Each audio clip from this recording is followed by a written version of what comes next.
பறவைகளுக்கு அருள்பாலித்த பாதாள செம்பு முருகன், ஆறறிவு படைத்த மனிதன் உள்பட உலகில் பிறந்த அனைத்து உயிரினமும் அமைதியையே விரும்புகின்றன.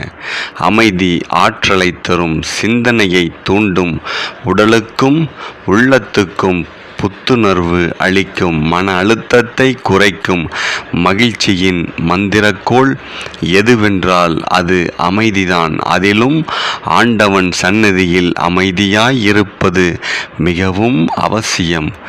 அமைதி காத்து ஆண்டவனின் அடிபணிந்து அருளை பெற்று சிகரத்தை தொட்ட சித்தர்கள் பல உண்டு. அதில் ஒருவர்தான் திருக்கோவிலூர் சித்தர். இவர் திருநெல்வேலி மாவட்டம் பாபநாசம் அருகே உள்ள திருக்கோவிலூர் என்னும் சிற்றூரில் பிறந்தவர். தான்